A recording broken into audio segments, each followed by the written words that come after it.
இனி வந்து பார்த்திங்கன்னா நம்ம கூண்டு தான் க்ளீன் பண்ண போகிறோம். வாங்க வீடியோக்குள்ளே போகலாம். நானும் கூண்டுக்கிட்ட இப்போ வந்துமே ரொம்ப டஸ்ட் இருந்துச்சு. நம்ம ரொம்ப நாளாக தலையிலனாலும் க்ளீன் பண்ணலைனாலும் புறாங்களுக்கு டிசீஸ் எல்லாம் வரும். அதனால நல்லா க்ளீன் பண்ணிகிட்ருந்தேன்.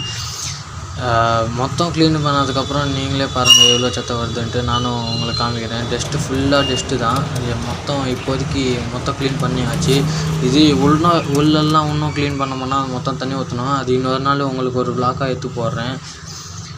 அப்புறம் இதெல்லாம் தள்ளியதுக்கப்புறம் எவ்வளோ சத்தம் வந்துச்சுன்னு நீங்களே பாருங்கள். இவ்வளோ டஸ்ட்டு இருந்துச்சு. அதை எடுக்காமல் அப்படியே விட்டுட்டேன். அப்புறம் அவன் எதுக்கு அப்படி விளையாடுறான் தான் நீங்கள் பார்க்குறீங்க. வேறு ஒன்றும் இல்லைங்க, பொம்பளை புறா வெளில இருக்கிறதுனால அப்படி விளையாடுறான். அது நான் கூண்டு திறக்கும் போதே பறந்து வந்துச்சு. அதனால நான் அப்படியே விட்டுட்டேன்.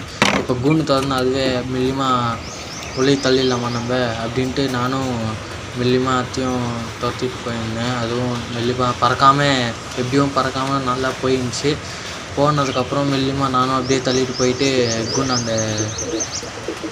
அதில் பார்த்தா அது போகவே மாட்டேங்குது. அப்புறம் நானே கை வச்சு தள்ளதுக்கப்புறம் அதுவும் போயிடுச்சு. நானும் அப்படியே கூண்டை மூடிட்டு போதும்டாப்பா சாமி அப்படின்னு ஓடி வந்துட்டேங்க. அப்புறம் நானும் புறா ரெண்டும் ஒன்றா விட்டு பார்க்கலாம் அப்படின்ட்டு விட்டோன்னே கூண்டு தந்து விடும்போது அது ரெண்டும் இப்போ கூட சண்டை தான் போட்டுன்னுக்குது. அது இன்னும் மாறாது பலிக்குது. அப்புறம் கொஞ்ச நாளுக்கு அப்புறம் பார்க்கலாங்க. பாய்.